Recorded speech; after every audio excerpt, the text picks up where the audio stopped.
Hello everyone, my name is OP and आज मैं बात करूंगा क्रिप्टो मार्केट अपडेट की। बट इसके पहले I want to thank all of you जिन सब ने मेरे न्यू चैनल पे सब्सक्राइब किया।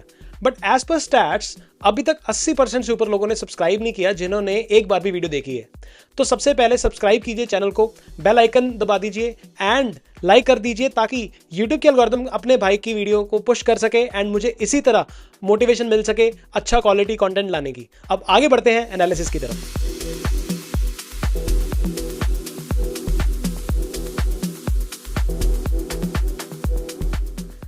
तो सबसे पहले चलते हैं गोल्ड की तरफ, क्योंकि हमें अगर आज बिटकॉइन के बारे में समझना है कि बिटकॉइन कहाँ चल रहा है। अगर आपको याद होगा कि लास्ट वीडियोस में भी मैंने आपको ये बताया था कि गोल्ड की परफॉर्मेंस जो है वो कहीं ना कहीं बिटकॉइन को भी अफेक्ट कर रही है, राइट। तो उस रीज़न की वजह से मैं सबसे पहले आपको गोल्ड के बारे में बताऊंगा कि गोल्ड किस तरह से चल रहा है। बिकॉज आज हम डिस्कस करेंगे मंथली क्लोजिंग के बारे में भी, वीकली क्लोजिंग के बारे में, क्योंकि मैं वेट कर रहा था कि मंथली क्लोजिंग कब हो और वीकली क्लोजिंग कब हो। अब क्योंकि दोनों हो चुकी हैं और यहाँ पे गोल्ड ने भी कुछ प्राइस एक्शन दिखाया है जिसकी मैं वेट कर रहा था। तो अब चलते हैं कि मुझे क्या लगता है आगे बिटकॉइन किस तरह से परफॉर्म करेगा। बट उससे पहले गोल्ड के बारे में समझते हैं। तो अगर आप यहाँ पे भी देखोगे तो गोल्ड ने पिछले 2 हफ्ते जो क्लोजिंग दी थी ये बहुत ही बेरिश क्लोजिंग थी और ये भी बहुत बेरिश क्लोजिंग थी। लेकिन ये जो कैंडल है ये बहुत ही सरप्राइजिंग कैंडल है। मैं एक्सपेक्ट कर रहा था कि ये कैंडल यहाँ से नीचे की तरफ जाएगी, लेकिन ये डेफिनेटली एक यहाँ पे एक सपोर्ट भी थी। तो इसने जो ये मूव लिया है तो ये इसको अभी और कंटिन्यूएशन पैटर्न में लेके जाता है।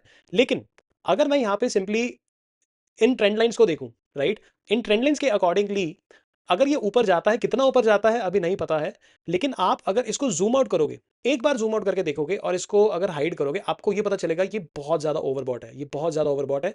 तो कहीं ना कहीं तो उसको रुकना पड़ेगा। जिस तरह से ये यहाँ से यहाँ पे रुका था, यहाँ पे रुका था और यहाँ पे रुका था, इसी तरह से अगर आप देखोगे 1970s में भी, 1980s में भी जब ये यहाँ पे रुका था, राइट, तो प्रोबेबली इसको यहाँ कहीं पे भी रुकना पड़ेगा। तो आप अभी इंटरेस्टिंग सिनेरियो यहाँ पे ये है देखने वाला कि कहाँ पे जाके रुकता है। इसको एक बार हम डेली के चार्ट पे देखेंगे तो डेली के चार्ट पे आपको पता चलेगा कि ये एमएसीडी का जो क्रॉसओवर है ये अभी हुआ नहीं है। तो चाहे ये अपना यहाँ तक आ गया है, जो कि मैंने बोला था कि हो सकता है ये एक डबल टॉप भी बनाए। तो अभी तक डबल टॉप तो है ही है जब तक कि एक नया ऑल टाइम हाई नहीं बनाता। बट जितने वॉल्यूम के साथ ये आया है, ये देखने वाली बात है कि ये नया ऑल टाइम हाई बनाएगा या नहीं बनाएगा। बना सकता है, कोई बड़ी बात नहीं है। लेकिन अगर आप ज़ूम आउट करके देखोगे आपको पता चलेगा, और इसको अगर हम इस तरह से देखेंगे कि ये अब प्रॉपर पैराबोलिक फेज में जा रहा है, तो हो सकता है ये नया जो है यहाँ तक 3600 या 3700 तक बेसिकली जाए और उस केस में वहां से प्रॉपरली फिर नीचे आए। इस केस में बीटीसी कैसे परफॉर्म करेगा? बिकॉज आई टोल्ड यू कि अगर गोल्ड और ऊपर जाएगा तो वो बिटकॉइन के लिए सही नहीं है। आप देखोगे अब बिटकॉइन जो है वो स्ट्रगल कर रहा है, जिसके बारे में अभी हम डिस्कस करेंगे। बट कहीं ना कहीं गोल्ड को की मूवमेंट को हमें ट्रैक करना बहुत जरूरी है, वही हमें आगे बताएगा कि किस तरह से मार्केट परफॉर्म करेगी। तो एक बार हम डीएक्सवाई को भी देख लेते हैं। बीटीसी को देखने से पहले हम ये देखते हैं कि डीएक्सवाई कैसे परफॉर्म कर रहा है, राइट। अब यहाँ पे अगर हम देखेंगे तो जो मैंने बोला था कि ये यहाँ पे एक रिजेक्शन ले सकता है, जो कि ये एक रेजिस्टेंस लेवल है, तो उस पर एग्जैक्टली रिजेक्ट हुआ है और अब ये नीचे की तरफ आ रहा है। तो इससे ये तो क्लियर पता चल रहा है कि अब ये यहाँ तक आने के फिराक में है और ये अब इसके लिए बहुत इंपॉर्टेंट यहाँ पे सपोर्ट जोन बनता है। तो हो सकता है ये इस तरह से कुछ यहाँ तक आए। तो जो ये यहाँ तक आएगा 97 तक, राइट, तो उस केस में जाहिर सी बात है कि चांस है गोल्ड आपका ऊपर जाए और, राइट। तो जब ये डीएक्सवाई यहां से नीचे आ रहा था तो उस टाइम पे गोल्ड ने अच्छा खासा अपना रन दिया। अब जिस ये आप देखोगे पिछले 2 वीक में इसकी जो डीएक्सवाई की ग्रीन कैंडल्स थी और यही पिछले 2 वीक्स में गोल्ड की जो थी वो आपकी रेड कैंडल्स थी। लेकिन यहाँ पे जो आज डीएक्सवाई परफॉर्म कर रहा है तो ये डेफिनेटली यहाँ तक जाता दिख रहा है। तो इसका हमें यहाँ से ये क्लियर हो रहा है कि गोल्ड की कंटिन्यूएशन अभी थोड़ी देर और के लिए रह सकती है, मे बी 1-2 हफ्तों के लिए और रह सकती है। यानी कि इस मई में हो सकता है अभी थोड़ा सा difficult scenario, difficult phase entire crypto market के लिए रहे। अभी हम चलेंगे क्रिप्टो मार्केट की तरफ समझने के लिए, but this is what DXY is telling us right now. अभी अभी पता चला है कि इंडिया ने पाकिस्तान पे स्ट्राइक कर दिया है और शायद यही रीज़न हो सकता है कि मार्केट को ये बात पता थी जिसकी वजह से गोल्ड एकदम से आज इतना भगा है। और क्योंकि गोल्ड जो था वो वीकली पे काफ़ी बेरिश था, लेकिन जिस हिसाब से गोल्ड ने आज काफ़ी बुलिश स्टांस दिया है पिछले 2 दिन में, तो इसका मतलब ये पता था कि मार्केट को कि कुछ ऐसा बड़ा होने वाला है। और अगर ये इंडिया पाकिस्तान की जो वॉर है वो एस्केलेट होती है तो this will again not be good for bitcoin. Why? Because gold ऊपर जाएगा और ज़्यादा इस केस में, तो इस केस में ओवरऑल क्रिप्टो मार्केट जो है हर्ट होगी, as I am telling you in this analysis. चलो अब बीटीसी के बारे में बात करते हैं। अगर आप बीटीसी को देखोगे, जब मैंने लास्ट टाइम आपको बताया था कि ये कैंडल जो क्लोज हुई थी काफी अच्छी क्लोज हुई थी। उसके बाद पिछले 2 वीक्स की कैंडल अगर आप देखोगे, आपको ये पता चलेगा कि यहां पे इसने जो पिछली वीकली क्लोजिंग दी है, अगर मैं 1 मिनट के लिए इसको हाइड करूंगा, तो आपको ये पता चलेगा कि यहां पे ये आइडियली कैंडल अच्छी नहीं थी, बट एक बात थी इस कैंडल के बारे में कि ये कैंडल अभी भी ग्रीन थी, पॉजिटिव थी, और ये इसके ऊपर क्लोज हुई है। तो मैंने लास्ट टाइम ये बोला था कि अगर 94 या 95 या 96 के ऊपर कहीं पे भी क्लोज हो रहा है बीटीसी की कैंडल वीकली में और डेली में, तो वो एक अच्छा साइन होगा। तो आप अगर देखोगे यहाँ पे डेली अगर हम थोड़ा सा कंपेयर करेंगे, 25 अप्रैल 26 अप्रैल यहां से आपका कंसोलिडेशन में था, मैं इसकी वेट कर रहा था कि मंथली क्लोजिंग कैसे होगी। एंड इंटरेस्टिंगली जब मंथली क्लोजिंग हुई, वो 1 मई को जो कैंडल क्लोज होती है वो इसके ऊपर क्लोज होती है, और यहाँ पे अभी ये एक तरह से डिस्ट्रीब्यूशन फेज में है। अब यहाँ पे अगर आप देखोगे कि ये ऑल्दो बेरिश क्रॉसओवर हो रखा है, राइट, तो क्या ये बेरिश क्रॉसओवर होके ये इसी तरह से इसको नीचे लेके जाएगा या और ऊपर लेके जाएगा? अब यह इसको समझने के लिए हमें थोड़ा सा अलग अलग फैक्टर्स देखने पड़ेंगे, अलग अलग मैट्रिक्स को देख के हम इस चीज को एनालाइज करने की कोशिश करेंगे कि बीटीसी ऊपर जाएगा या नीचे जाएगा। क्योंकि वीकली में अभी इंटरेस्टिंगली ये वाली कैंडल जो है ये इसके ऊपर है, इसके ऊपर अभी तक ये चल रही है, और यहां पे ये एमएसीडी का बुलिश क्रॉसओवर होने वाला है, तो ये कॉन्टिन्यूशन में है, ये एक अच्छा साइन है। इसको अगर मैं कंपेयर करूंगा, आप देखोगे लास्ट टाइम एग्जैक्टली ऐसा ही सिनेरियो बन रहा था। अगर आप यहां पे देखोगे, जब ये बिल्कुल क्रॉसओवर होने वाला था, इस क्रॉसओवर के टाइम पे ये कैंडल कॉन्टिन्यूसली ग्रीन बन रही थी, और ये जब क्रॉसओवर हो गया था तो अराउंड यहां पे जाके इसने टॉप बनाया था, राइट। तो अगर मैं अभी यहां पे देखूंगा तो ये कैंडल अभी ऐसा क्वाइट पॉसिबल कि ये कैंडल बढ़ के यहां तक जाए और ये इसको क्रॉसओवर करवा दे, बिकॉज ये भी अभी एज इट इज ही ये क्रॉसओवर हो चुका है आरएसआई में, राइट। ये अभी भी पॉजिटिव ऊपर की तरफ बढ़ रहा है, लेकिन ये जीरो से अभी भी नीचे है। तो जब जीरो से नीचे है तो ऐसा भी हो सकता है कि, अगर मैं आपको सिंपल दिखाऊं, ऐसा कुछ भी हो सकता है कि ये ऊपर ऊपर जा रहा है लेकिन यहीं से एक नीचे आपका डायरेक्शन पकड़ ले। अब ये मंथली चार्ट देखना बहुत इंपॉर्टेंट है। मंथली चार्ट पे आप देखोगे कि ये इसको इसके नीचे जो है, अगर आप यहां तक भी लेके जाते हो ये वाला जोन, और इस जोन तक जाता है, तो फिर ये ऊपर अगर क्लोज होता है मंथली, लेट्स इमेजिन कि मंथ की स्टार्ट हुई ऊपर जाने तक, और लेकिन मंथ के मिड तक जो है बीटीसी आपका नीचे जाता है, और वो मे बी लेट्स से यहां तक आता है, लेकिन इससे ऊपर आपका क्लोजर देता है, राइट। इससे ऊपर अगर वापस से आपका क्लोजर देता है और नेक्स्ट कैंडल आपकी इसको ऊपर लेके जाती है, तो चांस है कि बीटीसी अभी भी बुलिश अपना सिनेरियो पकड़े। तो ये मंथ इसके लिए बहुत इंपॉर्टेंट है, बिकॉज अभी भी ये पॉजिटिव है, अभी इसका क्रॉसओवर बेरिश हुआ नहीं है। तो ये देखना बहुत इंपॉर्टेंट होगा कि मंथली पे ये कैंडल किस इस पर्टिकुलर मंथ में बीटीसी कैसे परफॉर्म करता है। तो आपको लाइक ब्लाइंडली अभी बुलिश नहीं होना है, ब्लाइंडली बेरिश नहीं होना है। अभी हम साथ के साथ समझेंगे कि कैसे अभी अपना रूट पकड़ना है आगे। अगर आपने अभी तक मेरे चैनल को फॉलो नहीं किया, सब्सक्राइब नहीं किया, तो प्लीज़ उसको सब्सक्राइब कर दीजिए। और अगर अभी तक मैंने ऑलरेडी डिस्क्रिप्शन में दे रखा है कि टेलीग्राम चैनल क्या है, आप उसको ज्वाइन कर लीजिए। वहाँ पे टेलीग्राम कम्युनिटी भी है, मैंने टेलीग्राम चैट कम्युनिटी का भी लिंक दे रखा है, उसको भी आप ज्वाइन कर सकते हैं। तो कोई भी आपको क्वेश्चन है वहाँ पे मुझे पूछ सकते हैं, एंड वहाँ पे हमारी आप let's build that community together. और आपसे ये रिक्वेस्ट है कि अपने फ्रेंड्स के साथ शेयर कीजिए, सब्सक्राइब कीजिए, लाइक कीजिए, और बेल आइकन को प्रेस कीजिए, ताकि मैं ऐसा अच्छा कंटेंट कंटिन्यू कर पाऊं। अब मैं चलता हूं आपको दिखाने के लिए। सबसे पहले अगर हम फेयर एंड ग्रीड इंडेक्स देखेंगे, तो आज भी 59 है, अभी भी ग्रीड है। Now this is not good. ये अभी भी जो है वो लाइक, इसको या तो न्यूट्रल हो या थोड़ा सा फेयर हो, तो ये एक साइकोलॉजिकली एक आइडिया देता है कि मार्केट में अभी फेयर ज्यादा आ रहा है, तो वो थोड़ा सा मुझे बुलिश लगता है। क्योंकि यहाँ पे ग्रीड आ रही है, तो इसका मतलब ज्यादा लोग होपफुल हैं, ज्यादा लोग लॉन्ग कर रहे हैं, तो इस रीजन की वजह से ये थोड़ा सा इस पूरे सिनेरियो को बेरिश बनाता है। बट कुछ ऐसे इंडिकेटर्स भी हैं जो हमें थोड़ा सा बुलिश वाइब भी दे रहे हैं। जैसे एग्जांपल देता हूं एक फंडिंग रेट की। आपको याद हो मैंने लास्ट टाइम भी आपको बताया था कि ये भी एक इंटरेस्टिंग इंडिकेटर है, जिसको मैं एज ए इंडिकेटर के तौर पे यूज करता हूं, कि ये जो फंडिंग रेट है, अब चाहे आप एमईएक्सी पे देखो, चाहे आप बाइनेंस पे देखो, बिकॉज एमईएक्सी भी जो ये पूरा डेटा लेता है फ्यूचर्स का, ये बाइनेंस का लेता है। तो इस वजह से ये जो फंडिंग रेट है ये माइनस में है, राइट, ये नेगेटिव में है। तो ये जो नेगेटिव फंडिंग रेट है, ये काइंड ऑफ पॉजिटिव है बिटकॉइन के लिए। अगर हम इथीरियम की तरफ जाएंगे, तो इथीरियम का भी जो फंडिंग रेट है, अब इसका थोड़ा सा पॉजिटिव आना शुरू हो गया। दैट मीन्स कि थोड़ी सी लोगों में हो पा रही है। तो ये मिक्स सा सिग्नल है, राइट। लेकिन अब इसमें 2-3 सिनेरियोज और हैं जो मैं आपको साथ के साथ बताऊंगा। यहाँ पे आपको ये समझना जरूरी है, सिर्फ फंडिंग रेट से ही हम डिसीजन नहीं ले सकते हैं, राइट। यहाँ पे अगर आप देखोगे, ये जो आपका डेली एमएसीडी है, राइट, डेली चार्ट पे, तो ये अभी भी पॉजिटिव है। और स्टॉश आरएसआई जो बहुत ज्यादा ओवरबॉट रीजन में हो चुका था, वो अब नॉर्मलाइज हो रहा है। इसका करेक्ट होना बहुत जरूरी था and this is good sign कि ये अभी नीचे की तरफ जा रहा है, लेकिन प्राइस अभी भी कंसोलिडेट कर रहा है। और अगर मैं बीटीसी की तरफ जाऊंगा, आप बीटीसी में ये देखोगे कि यहाँ पे भी काफी हद तक ये नीचे आ गया है। तो जब ये स्टॉच आरएसआई बहुत तेजी से नीचे आ गया है और अगर यहाँ पे ये बॉटम बनाएगा तो जाहिर सी बात है कि चांस रहेगा कि बीटीसी दोबारा से ऊपर जाए, राइट। बट पहले वो कौन सी डायरेक्शन पकड़ेगा वो हमें समझना जरूरी है। उस चीज को हम समझेंगे, लेकिन कुछ सिनेरियोज देखो। एक इंडिकेटर मैं आपको बताता हूं, बॉलिंजर बैंड। बॉलिंजर बैंड, आप ये देखो, ये आप बॉलिंजर बैंड जो है आप एमईएक्सी में भी लगा के देख सकते हो और आप बाइनेंस में भी लगा के देख सकते हो, राइट।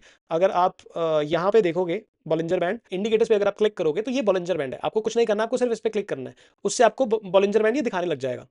अब होता क्या है कि जब भी कोई कैंडल बॉलिंजर बैंड के ऊपर क्लोज करे, इस मिडल लाइन के ऊपर क्लोज करे, तो वो काफी बुलिश होता है, वो कंटिन्यूएशन शो करता है कि अब जब तक ये कोई भी कैंडल जो है वो बॉलिंजर बैंड के मिडल लाइन के ऊपर रहे, तो उस केस में उसके चांस रहता है कि प्राइस पंप करेगा। जैसे फॉर एग्जांपल ये देखो, ये कैंडल ऊपर क्लोज हुई थी, लेकिन ये मिडल लाइन नीचे की डायरेक्शन में थी, राइट। और इसमें नेक्स्ट कैंडल ने ये प्रूव कर दिया था कि ये इसके नीचे क्लोज हो गई कि ये अभी बुलिश नहीं है, राइट। अभी हमें मार्केट में नहीं रहना है, क्योंकि ये नीचे की डायरेक्शन में थी और ये ऊपर क्लोज हुई थी। तो इसमें ये एक सेल वाला पॉइंट था, यहां पे सेल बनता था, यहां पे बाय नहीं बनती थी, राइट। और अगर आप देखोगे यहां पे भी इसने ऊपर जाने की कोशिश करी, लेकिन ये कैंडल इसके नीचे क्लोज हुई, दैट मींस कि अभी डाउन साइड और भी बाकी थी। और ये डेली का अभी हम चार्ट देख रहे हैं, राइट। तो उसके बाद आप देखोगे कि बीटीसी किस तरह से नीचे गया। और जब आप यहां पे देखोगे, अब ये बॉलिंजर बैंड आपका थोड़ा सा फ्लैट होना शुरू हो गया। जब फ्लैट होना शुरू हुआ और यहां पे ये ऊपर की तरफ क्लोज हुआ, तो इसका मतलब इस बार चांस था कि बीटीसी जो है आपका ऊपर जा सकता है। लेकिन यहां पे आप देखो, नेक्स्ट कैंडल साथ में नीचे क्लोज हो गई। अब ऐसे कई बार सिनेरियोस आ जाते हैं जहां पे मार्केट कंफ्यूज करती है, मार्केट मेकर्स कंफ्यूज करते हैं। लेकिन नीचे एमएसीडी ने बुलिश क्रॉसओवर यहां पे दे रखा था, और यहां पे अभी ये बेरिश क्रॉसओवर नहीं हुआ, और यहां पे अभी ये फ्लैट हो रहा था। दैट मींस कि अब ये नीचे जाता जाता अब ये वापस फ्लैट होके ऊपर जाने के मोड में जाने की प्रिपरेशन कर रहा है। तो यहां पे बहुत अच्छा चांस था कि आप बीटीसी को अगर लेके इस पॉइंट पे लेते और होल्ड करते, राइट, तो एक अच्छा सिनेरियो था, क्योंकि ये डेली पे आपको दिखा रहा था। फिर ऊपर गया, आप देखो यहां पे, अब क्योंकि अगर आप देखोगे ऊपर की तरफ सेल ऑफ आ रहा था, यानी कि इसके ऊपर जा नहीं पा रहा था, तो यहां पे आपको सेल करना चाहिए था। अब ये मैं उनके लिए बता रहा हूं जो रेगुलर ट्रेडिंग करते हैं। जो इन्वेस्टमेंट करते हैं वो भी इन्वेस्टमेंट डिसीजंस लेने के लिए ये देख सकते हैं कि जब डेली पे आपका ऊपर आ रहा है और एमएसीडी जब आपका क्रॉस ओवर हो रहा है या होने वाला है, हो गया है, और उस केस में आपका ये नीचे की तरफ इसकी डायरेक्शन नीचे की तरफ है मिडल लाइन की, या फ्लैट है, या ऊपर की तरफ है, तो वो आपके इन्वेस्टमेंट डिसीजंस को भी एक तरह से इंपैक्ट करती है, राइट। तो उसको हम डिफरेंट टाइम फ्रेम्स पे चेक करते हैं, उसके अकॉर्डिंगली हमें पता चलता है। अब क्योंकि आप ये देखो कि यहां पे जब इसने क्लोजर दिया और ये काफी टाइम से फ्लैट चल रहा था, और ये इसने भी वापस से अपना जो है एमएसीडी ने बुलिश क्रॉसओवर दे दिया था, दैट मींस ये फेक बेरिश क्रॉसओवर था। इसके बाद काफी हद तक चांस था कि ऊपर जाएगा, राइट। एंड ये ऊपर जाना शुरू हुआ, और ये अभी भी इसके ऊपर है, ये अभी भी इसके ऊपर है। लेकिन अब यहाँ पे प्रॉब्लम क्या है कि यहाँ पे बेरिश क्रॉसओवर हो चुका है एमएसीडी का, लेकिन ये बुलिश सिग्नल दे रहा है, ये बेरिश सिग्नल दे रहा है। वाई? बिकॉज अगर आप देखोगे कि यहाँ पे जितनी भी कंसोलिडेशन चल रही है, यहाँ पे जितनी बार ये नीचे आता है यहाँ पे बाय हो जाता है, जितनी बार नीचे आता है विक्स बनती है बाय हो जाता है, जितनी बार नीचे आता है विक्स बनती है बाय हो जाता है। दैट मीन्स की चांस है कि अभी और ऊपर जाने की तैयारी है। तो ऐसा भी हो सकता है कि या तो इसको प्रॉपरली ऊपर क्रॉसओवर दे वापस की तरफ, या फिर ये क्रॉसओवर होने ही वाला हो तब तक ये अपना ऊपर रन दे दे, तो उसको भी हम समझेंगे। एक इंटरेस्टिंग सिनेरियो ये है, अगर आप 4 आवर पे देखोगे, 4 आवर पे आपको देख के पता चलेगा कि ये इसके नीचे ऑलरेडी क्लोजर इस कैंडल के नीचे है, राइट। जब ये यहां पे था, इसने जब अपना टॉप बनाया था इसके ऊपर था, लेकिन इसके नीचे जैसे ही क्लोज हुआ उसके बाद ये तुरंत नीचे रहा। अब नीचे रहा, ये वापस ऊपर आने की कोशिश कर रहा है, लेकिन अभी तक आया नहीं, और इसकी डायरेक्शन नीचे की तरफ है। तो दैट मींस चांस ये भी हो सकता है कि क्योंकि 4 आवर में हमें ये दिख रहा है कि इसकी डायरेक्शन नीचे की तरफ है, तो अगर इसमें कंसोलिडेट करता है और थोड़ा सा नीचे जाता है तो ये डायरेक्शन नीचे की तरफ रहेगी। अगर कंसोलिडेशन में रहता है तो प्रोबेबली ये हो सकता है फ्लैट भी होना शुरू हो जाए। तो ये हमें देखना पड़ेगा। आप डिफरेंट डिफरेंट टाइम फ्रेम्स पे इसको इस तरह से चेक कर सकते हैं। अगर आप देखोगे, आप 8 आवर्स पे देखोगे, तो आपको पता चलेगा कि यहाँ पे ये बेरिश है ऑलरेडी, यहाँ पे ये इसके नीचे चल रहा है, तो ये अभी के लिए बेरिश है। लेकिन कॉन्ट्रेरियन सिग्नल क्या है कि यहाँ पे फंडिंग रेट नेगेटिव है, और पहले जैसे -35% था, अब 36% हो गया। दैट मीन्स ज्यादा लोग शॉर्ट कर रहे हैं। अब जब ये ज्यादा लोग शॉर्ट कर रहे हैं, राइट, तो हम कैसे डिसाइड करें कि क्या होगा? अब एक बहुत ही इंटरेस्टिंग सिनेरियो है कि वीकली के ऊपर अभी भी बीटीसी ऊपर है इस मिडल लाइन के ऊपर, और यहां पे क्रॉसओवर होने वाला है, अभी हुआ नहीं है, होने वाला है। मैंने लास्ट वीडियो में बताया था कि क्रॉसओवर हुआ नहीं था, राइट। तो अगर हम देखेंगे यहाँ पे क्रॉसओवर होने वाला है, इसके ऊपर है, क्योंकि हायर टाइम फ्रेम ज़्यादा इंपॉर्टेंट होता है छोटे टाइम फ्रेम से। तो अगर आप डेली के टाइम फ्रेम पे देखोगे, यहाँ पे भी इसके ऊपर है, ये ऊपर की डायरेक्शन में है। और अगर आप वीकली में देखोगे, वीकली में अभी ये हल्का सा नीचे की तरफ जा रहा है, तो ये फ्लैट भी हो सकता है या हल्का सा कंसोलिडेशन में नीचे भी आ सकता है। तो अगर ये नीचे की तरफ आ सकता है तो ऐसा क्वाइट हाई चांस कि ये हल्का सा 89 88 के तक भी जाए, राइट। अब हम नेक्स्ट सिग्नल पे चलते हैं। अब मैं आपको एक बड़ा इंटरेस्टिंग सिनेरियो दिखाता हूं, वो आपको दिखेगा इसके डेली पे। और अगर आपको और ज्यादा क्लियरली देखना है तो आपको दिखेगा 4 आवर पे। अब आप ये देखोगे कि 4 आवर पे अगर आप देखोगे, यहाँ पे भी ये है सीएमई का चार्ट, बीटीसी फ्यूचर्स का, राइट। और अक्सर क्या होता है कि जब भी गैप्स बनते हैं सीएमई फ्यूचर्स पे, दैट मीन्स कि जब भी प्राइस मूवमेंट वीकेंड के टाइम पे आता है तो गैप्स बनते हैं। तो जब भी गैप्स बनते हैं वो अक्सर फिल होते हैं। तो यहाँ पे आप देखोगे कि ये एक प्राइस गैप बन रखा है। जब बीटीसी ऊपर जा रहा था तो ये अभी तक फिल नहीं हुआ है, और यहाँ ऊपर की तरफ भी एक गैप है जो अभी फिल नहीं हुआ है। और अब ये बहुत इंपॉर्टेंट है क्योंकि ये लास्ट वीकेंड में ही अभी ये गैप बना है, और ये बना था आपका अराउंड 22 23 अप्रैल को। तो कब कौन सा गैप पहले फिल होगा, नीचे वाला या ऊपर वाला, ये हमें आइडिया दे देगा कि आगे का मूव कैसे होने वाला है। अगर तो अब क्योंकि देखो एक चीज आपको समझनी पड़ेगी कि एफओएमसी की जो अनाउंसमेंट है, वो जो मीटिंग है वो कल है 7 मई को। तो अगर उसका डिसीजन आने से पहले अगर तो बीटीसी नीचे जाता है, अगर तो नीचे वाला गैप सबसे पहले फिल होता है, क्योंकि ये देखो ये अभी बुलिश ही चल रहा है, अभी इसने बेरिश क्रॉसओवर नहीं दिया है। और अगर ये वाला आपकी कैंडल जो है ये इस गैप को फिल पहले करती है, उस गैप को फिल बाद में करती है, तो ये बहुत बुलिश साइन होगा। इसका मतलब ये है कि इसने आज की डेट में ही जो सेल ऑफ देना था एफओएमसी की अनाउंसमेंट से पहले, तो उसके बाद मार्केट ऊपर जाने वाली है। लेट्स से कि अगर कुछ ऐसा होता है इस टाइप का बन के, फिर ये ऊपर अगर बाद में आपका ऊपर वाला गैप फिल करे, तो प्रोबेबली आई विल एक्सपेक्ट कि BTC has a lot of new upside to go. दूसरा सिनेरियो आपका ये हो सकता है कि अगर व्हाट इफ ये यहां से ऊपर जाए पहले एफओएमसी से पहले, तो और उसके बाद जैसे एफओएमसी की अनाउंसमेंट आए, कहने का मतलब ये है कि एफओएमसी की अनाउंसमेंट आने से पहले पहले तक अगर ये इसने गैप ऊपर वाला पहले फिल कर दिया, तो काफी हाई चांस होगा कि ये उसके बाद नीचे जाने वाला है। फिर ये नीचे जाएगा, फिर इसको फिल करेगा और यहीं पे नहीं रुकेगा, फिर प्रोबेबली हो सकता है ये थोड़ा सा और नीचे जाए, ये हो सकता है यहां तक जाए। तो उसको हमें बाद में देखेंगे। अभी एफओएमसी भी का रिजल्ट भी मैटर करता है, और ये भी बहुत मैटर करता है कि कौन सा पहले गैप फिल होगा। अगर गैप पहले ऊपर का फिल होता है तो दैट विल बी बेरिश, अगर नीचे वाला गैप पहले फिल होता है तो दैट विल बी बुलिश। ये मुझे लग रहा है यहाँ पे सिनेरियो, राइट। और ये हमें कल की डेट तक पता चल जाएगा। एक चीज का आपको ध्यान रखना है वो ये कि यहाँ पे अभी भी चांस है कि ये एबीसी जो है वो एबीसी करेक्शन का चांस बना हुआ है, राइट। कैसे बना हुआ है, अगर आप इसको जूम आउट करोगे आपको पता चलेगा कि ये बेरिश क्रॉसओवर हो रखा है। और अगर ये यहाँ पे ऊपर जाता है, बीटीसी यहाँ तक भी जाता है, 98 99 के तक भी जाता है, और यहाँ से सेल ऑफ आता है, तो क्वाइट हाई चांस कि ये फिर से नीचे जाए। वो हम बाद में देखेंगे कि कितना नीचे जाता है। मैं इस वॉर के अगेंस्ट हूँ जहाँ पे सिविलियंस जो है वहाँ पे इम्पैक्ट हो। मेरे खुद के पेरेंट्स जो हैं वो पंजाब साइड पे रहते हैं, एंड मैं समझता हूँ कि किस तरह से सिविलियंस जो हैं वो इन्वॉल्व नहीं है, ना ही पाकिस्तान के ना ही इंडिया के। मेरे सारे दोस्त और मेरे सब्सक्राइबर्स जो हैं वो दोनों कंट्री से हैं। मैं उन सब लोगों को प्यार करता हूँ जिन लोगों ने हमेशा अमन और शांति को पसंद किया है। लेकिन मैं ये भी साथ में बोलता हूँ कि इंडिया को, इंडियन गवर्नमेंट को और जो है वो टेररिस्ट के अगेंस्ट फाइट करना चाहिए, और पाकिस्तान को भी इसमें कंट्रीब्यूट करना चाहिए। बिकॉज जहाँ पे भी धर्म के नाम पे किसी से वायलेंस की जाए उसके मैं बिल्कुल अगेंस्ट हूँ। हम सारे एक हैं, एक ही भगवान के बनाए हुए हैं, तो क्यों हम धर्म के नाम पे लड़ रहे हैं और लोगों को मार रहे हैं। लेकिन ये फाइट क्रिप्टो को किस तरह से इंपैक्ट देगी देखने वाली बात होगी। बट गोल्ड का रिएक्शन दिख रहा है, इस वजह से भी गोल्ड जो है वो भग रहा है। तो अब आगे हमें उस हिसाब से पता चलेगा कि गोल्ड का वीकली कहाँ पे जाके क्लोज होता है।